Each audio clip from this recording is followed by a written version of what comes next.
तो चलिए दोस्तों, हम आगे बढ़ते हैं, अगले क्वेश्चन की तरफ बढ़ते हैं। इसमें अगला क्वेश्चन हमारा क्या दिया है, ये इंपॉर्टेंट क्वेश्चन है, ये अच्छा है, ये आ सकता है। इसमें दिया है एक 90 मीटर ऊंची चोटी से एक मीनार के शीर्ष और तल का अनुमान कोण 30 अंश और 60 अंश है। तो मीनार की ऊंचाई ज्ञात करो। यहाँ पे ये आपका हो गया क्या, पहाड़, चोटी हो गई, ये पहाड़ की चोटी हो गई, और यहाँ पे मीनार है आपका। तो चोटी से मीनार के चोटी का जो कोण है, उन्नयन कोण ये 30 अंश का दिया है, और यहाँ से इसके पास का जो कोण है वो दिया है 60 अंश का कोण दिया है। और ये ऊंचाई, हम ये पूरी ऊंचाई, चोटी की पूरी ऊंचाई 90 मीटर दे रखी है। क्या दिया है, 90 मीटर दे रखा है। तो हमें क्या निकालनी है, मीनार की ऊंचाई h, मीनार की ऊंचाई निकालनी है। तो इसे किस तरीके से लगाएंगे, तो हम सबसे पहले छोटे वाले त्रिभुज में देखते हैं। तो इसका मान क्या होगा, इस तरीके से, ये 30 है, 30 अंश के सामने हमने आपको बताया था क्या होता है, 1।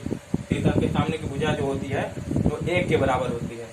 फिर ये 30 है तो ये 60 होगा, ये जब ये 60 होगा तो ये √3 होगा। ठीक, यहाँ से यहाँ तक। अब फिर बड़े वाले त्रिभुज में लेंगे, इस वाले त्रिभुज में हम लेंगे।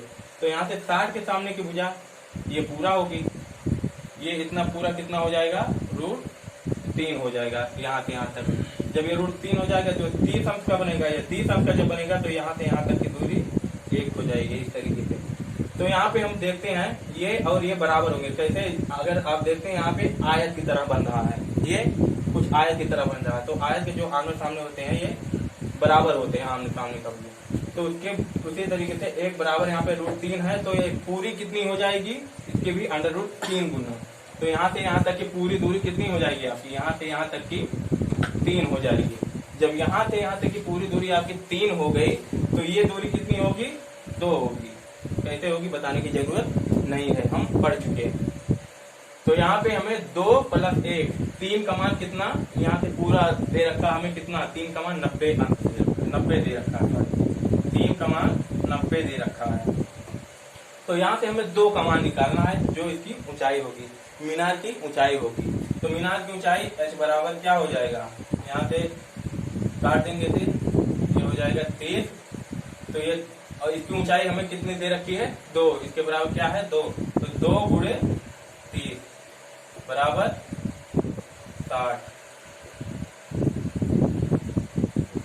60। तो ये कितना आ जाएगा आपका, 60 मीटर। क्या आएगा, 60 मीटर आ जाएगा। इसी तरीके से हम अगले क्वेश्चन की तरफ बढ़ते हैं। इसमें एक आंसर हमारा उत्तर आते हैं, फिर उसके बाद हम आगे बढ़ते हैं। इसमें दिया है अगला सवाल जो दिया है,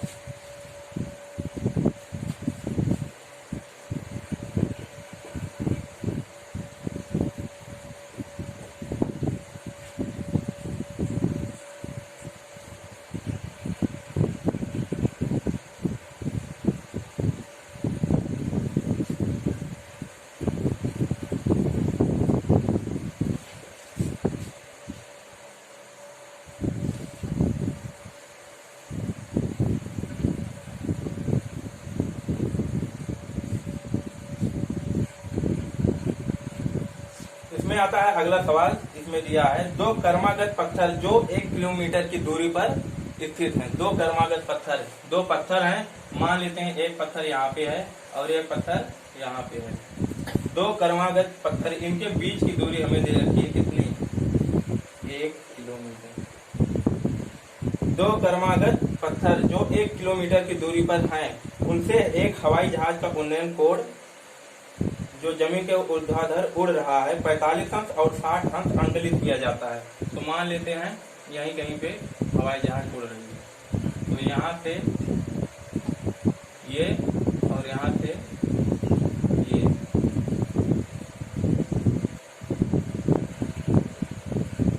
कितना कितना अंश है, 45 अंश और 60 अंश, 60 अंश दे रखा है। तो जमीन से हवाई जहाज की ऊंचाई ज्ञात कीजिए। जमीन से हवाई जहाज की ऊंचाई यहाँ से यहाँ तक की ये पूरी ऊंचाई हमें निकालनी है, ऊंचाई h हो जाएगी। तो हम जानते हैं सबसे पहले क्या लेंगे, छोटा वाला त्रिभुज लेंगे। तो तो ये तो अंडर रूट 3 हो जाएगा और ये हो जाएगा आपका 1 हो जाएगा। ठीक, ये 1 हो जाएगा तो 45 है। ये कितना हो जाएगा, बड़े वाले त्रिभुज में जब लेंगे, बड़े वाले त्रिभुज में ये 1 हो जाएगा। जब ये 1 होगा तो यहाँ से ये भी 45 अंश होगा।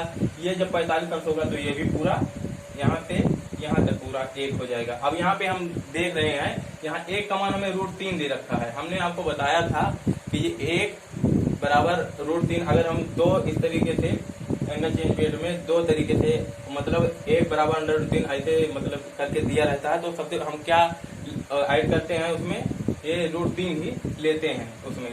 तो ये 1 बराबर रूट 3 है, तो इतने का मान, पूरे का मान हमें रूट 3 ज्ञात है। ठीक, ये इतना पूरा रूट 3 है, तो इतने का मान कितना हो जाएगा, ये 1 है जब, तो रूट 3 माइनस 1, ये हो जाएगा आपका रूट 3 माइनस 1।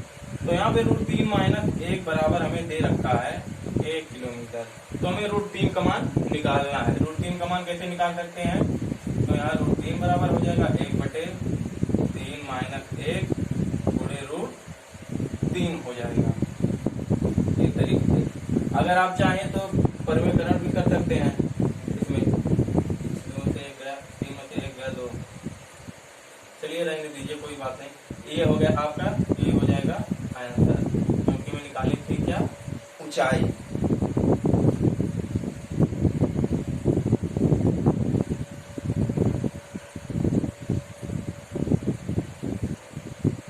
यहाँ इसमें परमीकरण करना पड़ेगा, क्योंकि इसमें परमीकरण करके ही आंसर दिया है, तो इसका परमीकरण करा देंगे हम। जब परमीकरण कराएंगे तो यहाँ ऊपर हो जाएगा अंडर रूट 3 प्लस 1, और ये हो जाएगा ए स्क्वायर माइनस बी स्क्वायर के सूत्र से ये कितना हो जाएगा आपका 2, और ये हो जाएगा रूट 3। बस इसका अंदर गुणा करा देंगे, 3 प्लस रूट 3/2, यही आपका आंसर हो जाएगा। ठीक है ना। चलिए फिर आगे बढ़ते हैं, एक आध दो क्वेश्चन और देख लेते हैं, उसके बाद हमारा टावर बिल्डिंग बिल्ड आ जाएगा, जो कि बहुत ही महत्वपूर्ण है।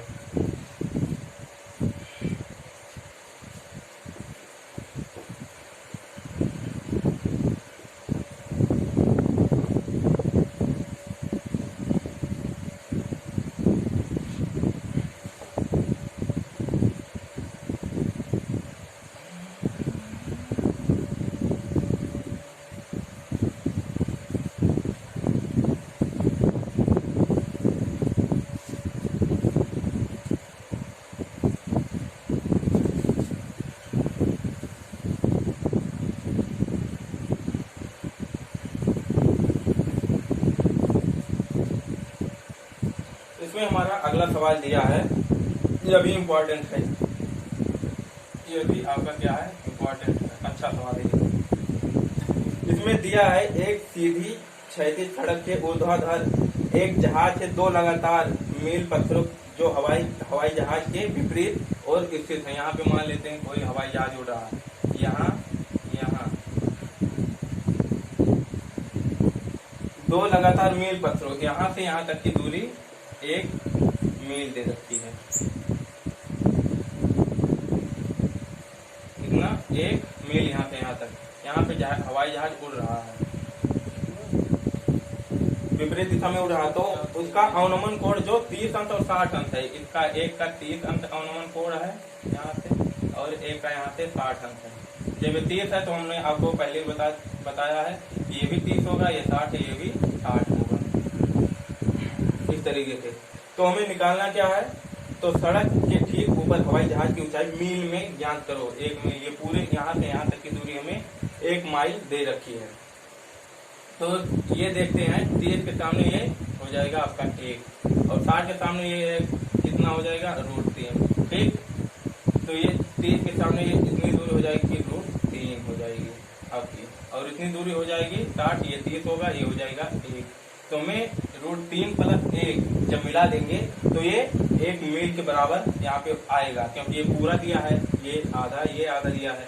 तो यहाँ से हमें ऊंचाई कितना, रूट 3 का मान निकालना है। ठीक है, हमने आपको कई बार पहले बताया है, जब 1 और रूट 3 बराबर में रहे तो हमें क्या करना है, हम अंडर रूट 3 को ही लेंगे हमेशा, उसी का मान ही हम ज्ञात करेंगे। तो यहाँ से हो जाएगा रूट 3 प्लस 1 बराबर इतना हो जाएगा 1 मील। ठीक, तो यहाँ से 1 बराबर हो जाएगा 1,1/√3 प्लस 1, ये हो जाएगा। तो हमें यहाँ पे √3 का मान निकालना, तो √3 का मान क्या होगा, √3 यहाँ से गुणा कर देंगे, √3 बटे √3 प्लस 1, यही आपका आंसर हो जाएगा। अगर चाहिए तो परिमीकरण करा लीजिए, परिमीकरण करके देखें आंसर और आ गया।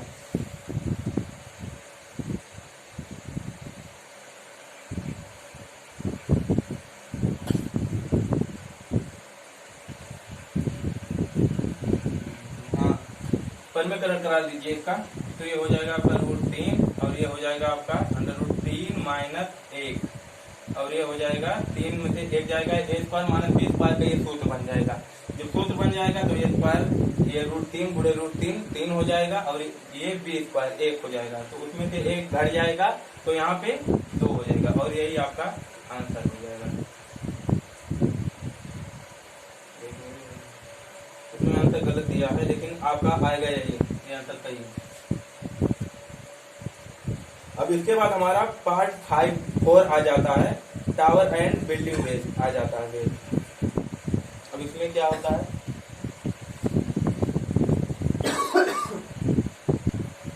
ठीक है दोस्तों, इसके आगे हम आपको कल बताएंगे टावर बिल्डिंग बेस। इसमें क्या होता है कि 2 टावर या 2 बिल्डिंग रहते हैं, तो उसमें होता यह है कि जो टावर रहेगा, मान लीजिए ये एक टावर है, एक टावर यहाँ पे होगा, ये मान लीजिए 36 है, ये 24 का है, तो ये इसमें क्या होता है कि यहाँ से एक तार बांध दिया जाता है, इस टावर से इस टावर तक, ठीक है, इसका उन्नयन कोड यहाँ से इसका बांध दिया जाता है। तो इस तरीके से इसमें जो बनता है एंगल बन जाता है, तो इसमें कुछ दिया रहेगा, इसमें कुछ दिया रहेगा, तो इसमें भी क्या रहता है, या तो ये इसकी ऊंचाई पूछ लेगी या तो इसकी ऊंचाई पूछ लेगी, इतने की।